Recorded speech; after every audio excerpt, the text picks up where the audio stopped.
Hi guys! Kamusta po kayong lahat? Ako nga po pala si Stella. So ngayon ay gagawa na naman tayo ng general love reading. And paalala ko lang po, hindi po lahat ay makaka-resonate. Okay? This is a general reading. So please take what resonates and leave what doesn't. At kung bago pa lang po kayo sa channel ko, don't forget to hit like and subscribe para po updated tayo sa mga videos na i-upload ko. And also, kung gusto nyo magpa-private reading, message nyo lang ako sa Facebook, nasa description box below, Stella Micaela Tarot, or sa Instagram, Stella Micaela Tarot. Okay? Maraming salamat po! Okay, so ngayon magsisimula na tayo. Kaninong energy kaya ang makukuha natin?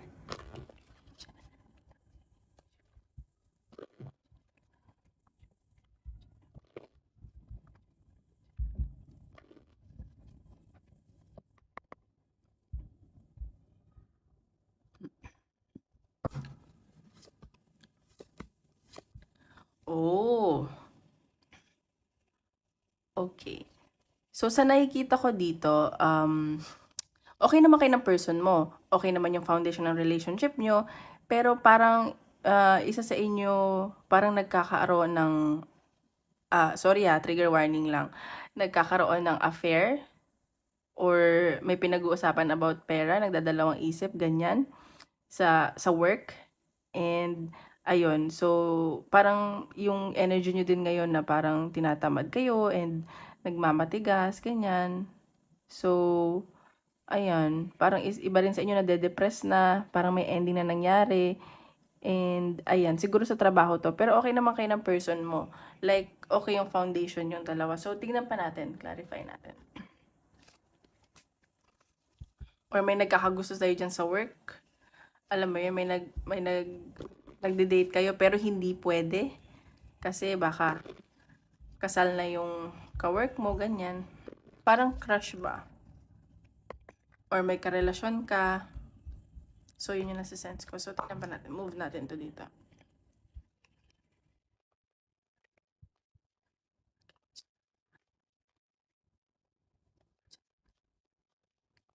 Oops, salang po.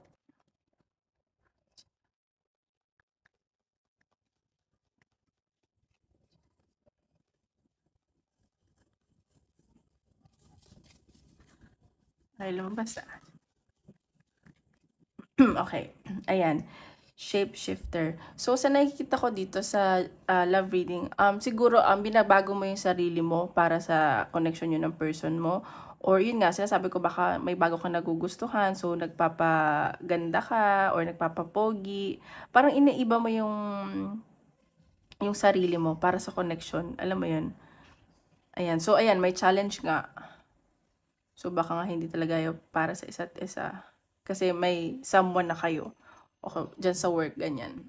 So tingnan pa natin yung energy ng person mo. Think about your person.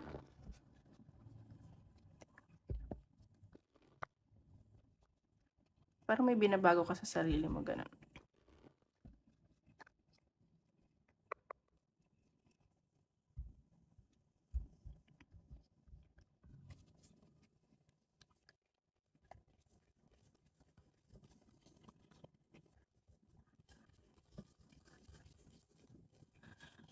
Okay, itong person mo, nakikita ko dito para siyang nag nagninilay-nilay, ganyan. And nakikita ko na parang gusto naman niya ibigay sa'yo lahat, pero parang may pinag-iisipan siya dito eh.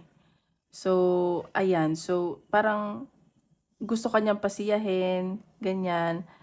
And parang, basta nagme-meditate to, ganyan. Parang nagninilay-nilay, ganyan yung nasa sense ko. Tingnan pa natin. Okay.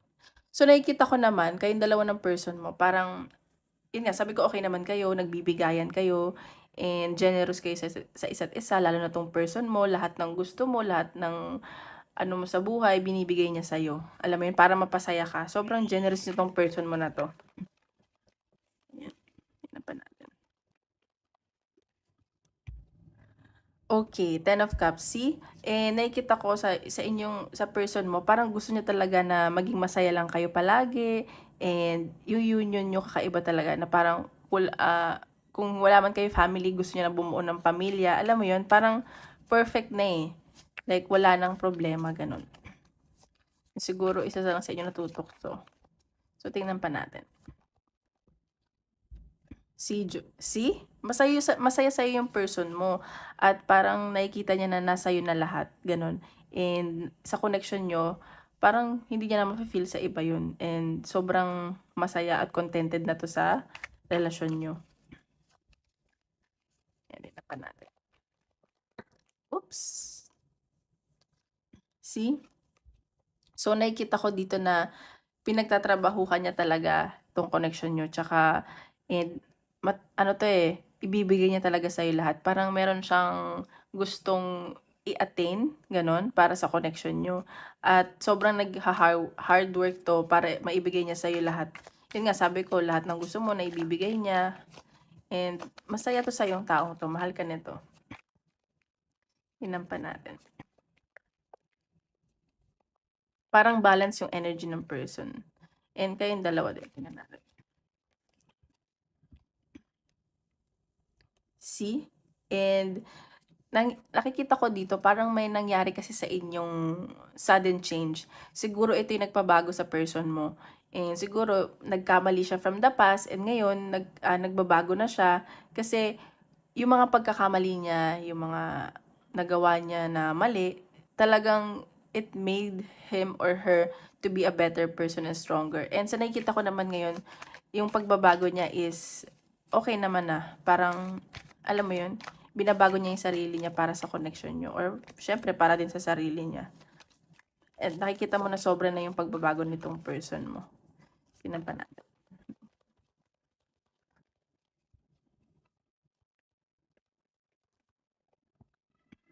See?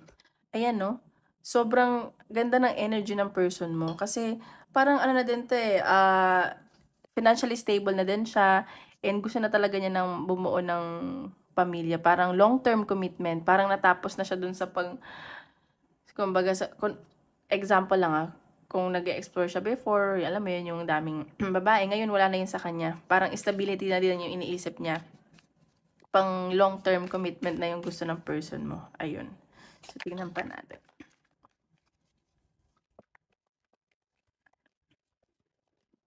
Oops. Tingnan pa natin.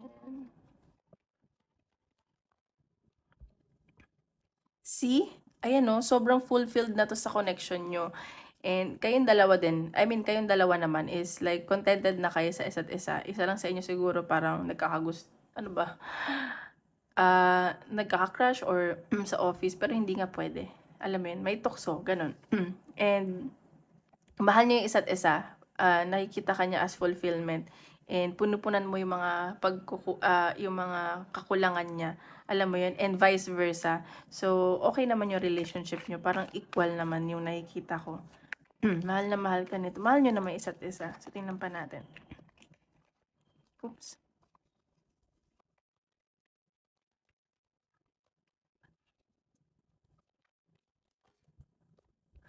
Okay, see? So, nakikita ko dito parang yung person mo, may mga, siguro iso-surprise ka nito, may mga tinatago siya sa'yo na hindi bad thing like iso-surprise ka nitong taong to. Kasi ngayon nga, nagkamali siya, and feeling ko may ending talaga nangyari sa inyo.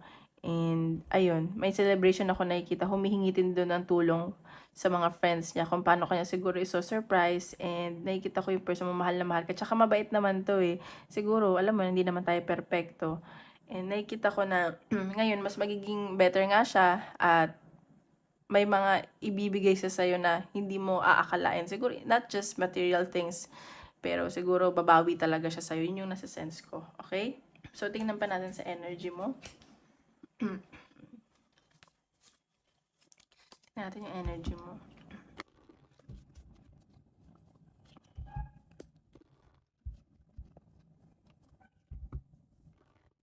Oops.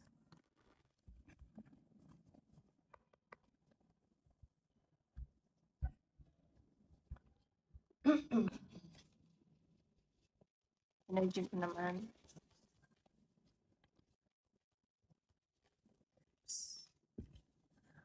Okay, sa nakikita ko dito ikaw, nag-e-enjoy ka rin naman parang kumbaga sabi ko nga equal kayo parehas, nakikita ko na yung communication mo sa kanya is nagiging better na siguro parang nagkakaintindihan na kayo ngayon and nakikita ko ikaw yung mas nagbabalanse dito sa relasyon niyo. Ikaw kumbaga, ikaw yung nagdadala ng relasyon niyo at tinutulungan mo din siya at ikaw nagtutulungan kayo, ganyan. Parang nag-iisip ka rin ng mga hindi naman strategy, ng mga bagay para paano pa mag-e-excite yung relationship niyo, paano pa siya ma-e-excite, ganyan. Alam mo yun, may mga bago kang ideas na siguro yung time niyo sa isa't isa, magde-date kayo, ganyan. Tingnan natin.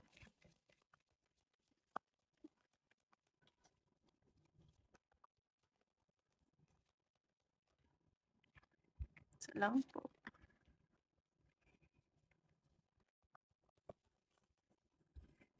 Dalawa na. Pag dalawa pa, dalawa na kukunin ko. Isa lang. Okay. So, nakikita ko dito ikaw, sige, siguro before you felt restricted sa relationship nyo, nakikita ko na parang siguro yung person mo naging strict and nakikita ko na nagiging matalino ka na ngayon sa connection nyo. Kung dati kasi parang ikaw lang, parang puro puso yung iniisip mo. So, ngayon, gagamitan mo na rin ng ulo kasi parang ayaw mo na dumating sa point na parang masakal ka or restricted ka.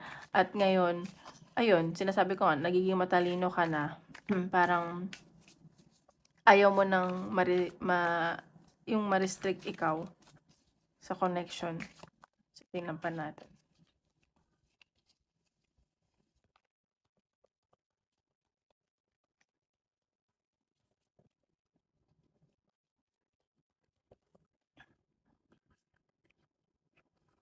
See?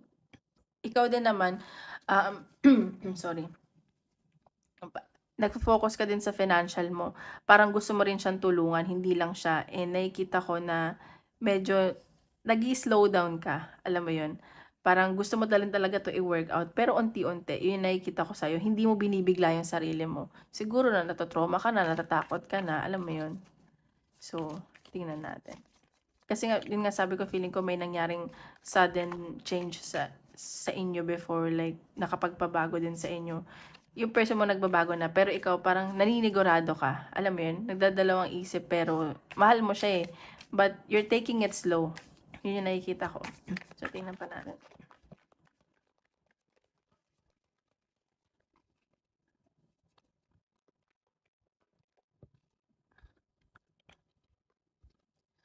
Okay. Knight of Wands. Okay, sa nakikita ko dito, parang, ayun nga, gusto mo din na magbunga lahat ng mga paghihirap nyo, siguro sobrang hardworking nyo, at nakikita ko na unti-unti na nangyayari yun. And yun nga, parang slow mo ka ngayon eh. And mabagal lang, ikaw yung mabagal yung energy ngayon. And nakikita ko na passionate ka dito sa connection nyo. And nakikita ko na, ano din eh, yung pagiging sigurado mo magbubunga din yan. Mahal mo yung person mo, sobrang, alam mo yun, 'pag nakikita mo siya lagi ka na-e-excite, ganyan, pero hindi mo masyadong pinapakita yun sa kanya kasi parang sinasabi dito na parang ayaw mong lumaki yung ulo niya, gano'n. So, congratulations sa'yo, feeling ko magiging maayos na 'to in advance. Tingnan pa natin. Alam mo nase-sense ko dito maraming nagkakagusto sa'yo kahit may karelasyon ka na. Baka ito nga yung sa work na maraming tukso, pero hindi puwede, parang gano'n. Ayan. So, ayan, see? Siguro, ikaw natupad na yung wish mo and patuloy ka nagdadasal na you have faith na magiging maayos kayo ng person mo forever. Alam mo yun, wala nang, syempre, sa relasyon, hindi naman lagi na masaya, di ba? So, aabot pa, may mga times pa rin na mag-aaway kayo, magkakaproblema, pero naniniwala ka, you have faith na magiging maayos lang to kasi ano ka naman, feeling ko naman divinely guided ka, nagdadasal ka lang at naniniwala ka. Alam mo yun, hoping and hindi ka na helpless ngayon. Okay. So, tingnan pa natin.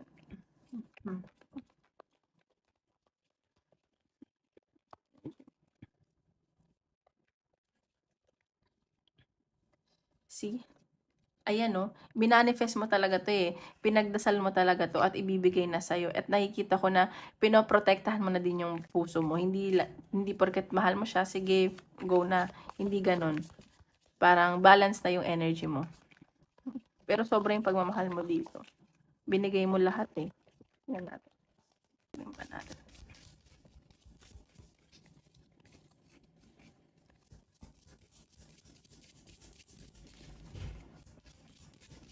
Oops, isa lang po.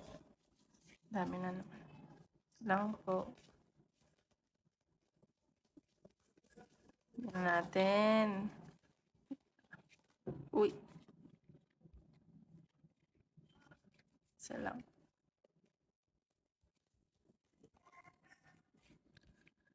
Okay. Ayan, so sa nakikita ko nahirapan ka din dito, eh, at nahihirapan ka rin naman na tinatago mo yung nararamdaman mo. Kasi feeling ko nagkaroon ka rin ng maraming problema, hindi lang naman 'to sa relationship. Parang ang dami mong problema sa buhay, pero nakikita ko na malalagpasan mo na 'to. Yan, magiging maayos na kayo. Siguro sumaba din talaga yung loob mo sa person mo.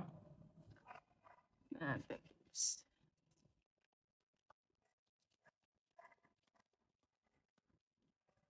Natin. Uy. Ayan. So, see? Dalawa yung lumabas. So, nakikita ko dito na, ayan, see, same kayo na energy, mahal yung isa't isa at gagawin niyo talaga yung lahat para sa isa't isa. Ayan o, death card. So, may nakita ko new beginning sa inyong dalawa.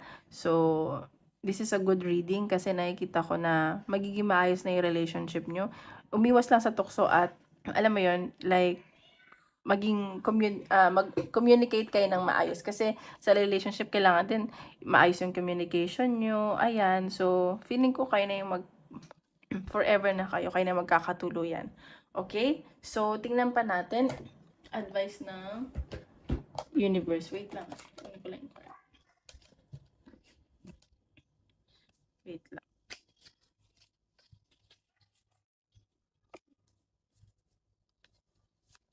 Advice ng universe. Oops. Ayan. Garden. Something lovely will grow from this. See, sinasabi ko sa'yo magiging maayos na kayo ng person mo. And lavender, surround yourself with love. So, sa ngayon, kung naging negative ka noon, may mga nangyari, ngayon, like, do everything with love. Kahit anong gawin mo. Hindi lang sa connection nyo ng person mo, but sa lahat ng bagay. Kasi, usually, it starts from love talaga. Ayun. So, ayan. Magtiyaga ka lang. And, alam mo yun, pagtrabahuhan nyo to. So, ayan. Congratulations. So, ngayon, check natin sa career. Tanggalin na natin itong mga to.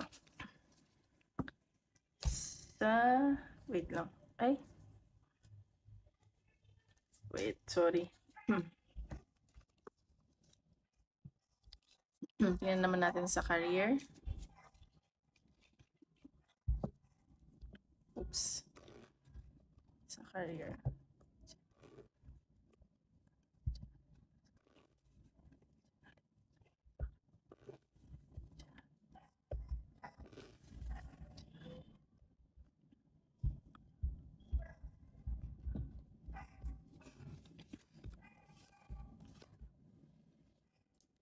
Okay, so nakikita ko dito parang may ending na nangyayari sa career mo.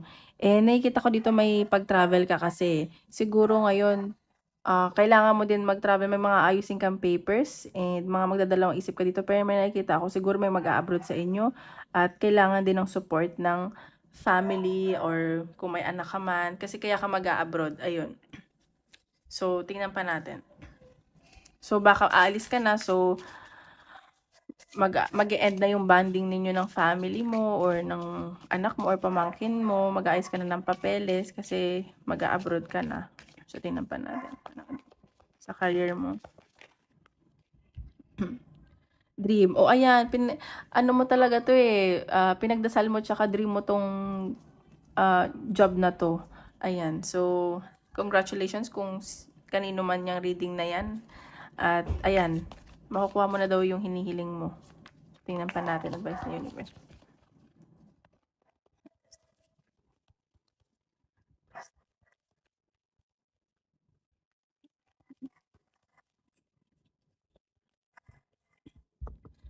C, release control, surrendering to the journey. So, ayan, huwag ka na masyadong mag-isip-isip at huwag mo na kontrolin yung mga bagay-bagay kasi isurrender mo na lang sa universe at sa taas kasi magiging maayos daw lang lahat. And itong journey, bago mong journey ay mag-e-enjoy ka. And baka promotion to or bagong responsibility at magiging ano ka influence sa ibang tao. So, congratulations. So, tingnan pa natin. So, isip ka ng question at tingnan natin kung anong sasagot ng universe. Okay? Tingnan natin.